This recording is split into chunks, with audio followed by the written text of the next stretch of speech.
जरा सोचिए, पैसों के बारे में हमें बचपन से क्या सिखाया जाता है? सुरक्षित रहो, सेफ नौकरी करो, या फिर जोखिम लो और कुछ बड़ा सोचो। आज हम रिच डैड पुअर डैड के कुछ जबरदस्त आइडियाज पर बात करेंगे। एक ऐसी किताब जो पैसे को देखने का हमारा नजरिया ही बदल देती है। काफी गहरी बात है ना। मतलब बात सिर्फ सैलरी की नहीं है। असली खेल तो इस बात का है कि उस पैसे का किया क्या जाता है, उसे कैसे बचाया और बढ़ाया जाता है। यही रिच डैड पुअर डैड का पूरा सार है। और आज हम यही समझेंगे कि कैसे फाइनेंशियल इंटेलिजेंस ही असली आजादी की चाबी है।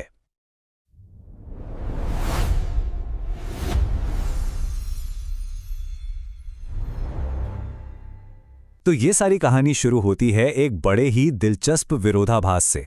लेखक रॉबर्ट कियोसाकी के दो पिता थे जो पैसे के बारे में उन्हें बिल्कुल उल्टे सबक सिखाते थे।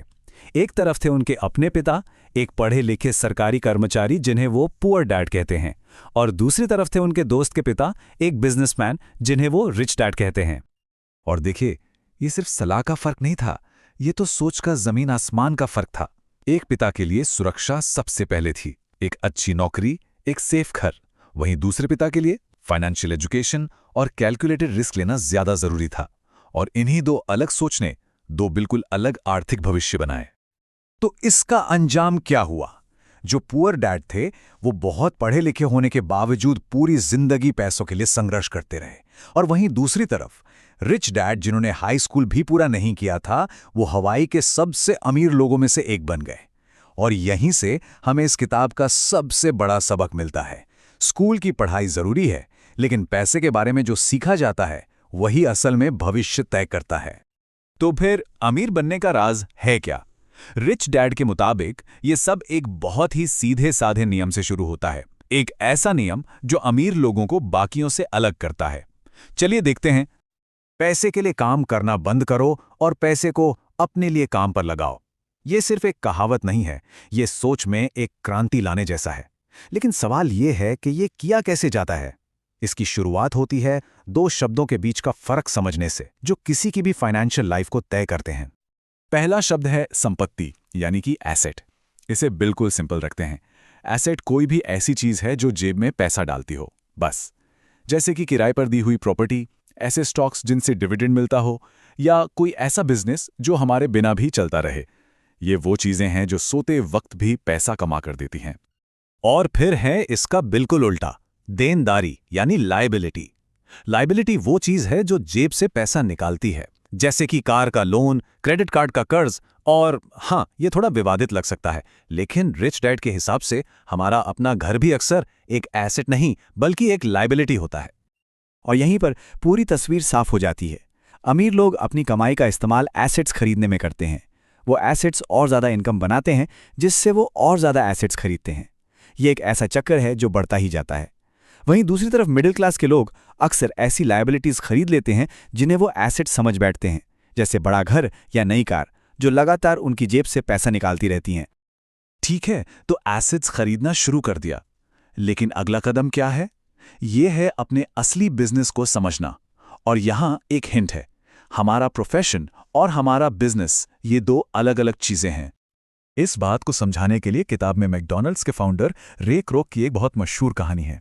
एक बार जब उन्होंने कुछ स्टूडेंट से पूछा कि वो किस बिजनेस में हैं, तो सबको लगा कि वो कोई मजाक कर रहे हैं। उनका जवाब सबको चौंका गया। रे क्रोक जानते थे कि भले ही उनका प्रोफेशन हैमबर्गर फ्रेंचाइजी बेचना था, लेकिन उनका असली बिजनेस हर रेस्टोरेंट के नीचे की कीमती जमीन को खरीदना था। हैमबर्गर तो सिर्फ कैश फ्लो पैदा करने का एक जरिया थे ताकि उस रियल एस्टेट को खरीदा जा सके। तो इससे सबक क्या मिलता है? अपने बिजनेस पर ध्यान देना है, जिसका मतलब है अपने एसेट कॉलम को खड़ा करना। एक बात हमेशा याद रखनी है, नौकरी हमारे बिल भरती हैं, बिजनेस हमें अमीर बनाता है। तो ये एसेट कॉलम बनाया कैसे जाता है? किताब के हिसाब से ये सिर्फ ज्यादा मेहनत करने से नहीं होता। इसके लिए स्मार्ट काम करना पड़ता है और एक खास तरह की जानकारी हासिल करनी पड़ती है। अमीर बनने के लिए एक मजबूत फाइनेंशियल आईक्यू बनाना पड़ता है। इसका मतलब है 4 जरूरी चीजों को समझना। पहला, अकाउंटिंग यानी नंबरों की भाषा। दूसरा, इन्वेस्टिंग यानी पैसे से पैसा बनाने की कला। तीसरा, मार्केट को समझना यानी डिमांड और सप्लाई का खेल। और चौथा, कानून यानी खेल के नियमों को जानना, ये समझिए कि ये फाइनेंशियल सुपर पावर्स हैं। लेकिन सिर्फ टेक्निकल स्किल्स से काम नहीं चलता। सफलता के लिए कुछ ज़रूरी मैनेजमेंट स्किल्स में भी माहिर होना पड़ता है, और इन सब में सबसे ज़रूरी है बेचने और बात करने की कला, यानी सेल्स और मार्केटिंग। सोचिए, दुनिया का सबसे अच्छा आइडिया या प्रोडक्ट हो, लेकिन अगर उसे बेचना ही ना आए तो उसका कोई फायदा नहीं। तो अब जब हमारे पास ये सारी जानकारी है, तो इसे एक्शन में कैसे लाया जाए? ये किताब सिर्फ थियरी नहीं है, ये एक्शन लेने के लिए कहती है। और इसकी शुरुआत होती है उस एक चीज पर काबू पाने से जो ज्यादातर लोगों को आगे बढ़ने से रोकती है। सबसे बड़ी रुकावट क्या है? पैसा नहीं, मौका नहीं, ये है डर, हारने का डर। लेकिन सच तो ये है कि अमीर लोग हारने से डरते नहीं हैं, वो उससे सीखते हैं। उनके लिए हर नाकामी एक सबक है जो उन्हें कामयाबी के और करीब ले जाती है। तो शुरुआत कहाँ से की जाए? कुछ आसान कदमों से। नए आइडियाज के लिए हमेशा तैयार रहें। उन लोगों से सीखें जो पहले ही कामयाब हो चुके हैं। और सबसे ज़रूरी बात, हमेशा पहले खुद को भुगतान करें। इसका मतलब है कि बिल भरने से पहले अपनी बचत और निवेश के लिए पैसा अलग निकालें। ये आदत एसेट्स बनाने के लिए मजबूर करती है। आखिर में सारी बात घूम फिर कर एक ही जगह आती है। सबसे बड़ी और सबसे ताकतवर संपत्ति हमारा दिमाग है। इसलिए सबसे अच्छा निवेश फाइनेंशियल एजुकेशन ही है। अपने दिमाग को ट्रेन करना, उसे नए आइडियाज के लिए खुला रखना, यही वो चीज है जो बाल्टियां ढोने से पाइपलाइन बनाने तक का सफर तय कराती है।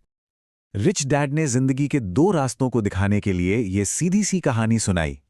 एक रास्ता है पैसे के लिए काम करना, यानी बाल्टियां ढोना, और दूसरा रास्ता है ऐसा सिस्टम बनाना जहां पैसा हमारे लिए काम करे, यानी एक पाइपलाइन बनाना। एक रास्ता सख्त मेहनत का है, दूसरा स्मार्ट मेहनत का। तो ये चर्चा इसी सवाल के साथ खत्म करते हैं, क्या हम पाइपलाइन बना रहे हैं या बाल्टियां ढो रहे हैं? क्योंकि इसी जवाब में हमारा आर्थिक भविष्य छिपा है।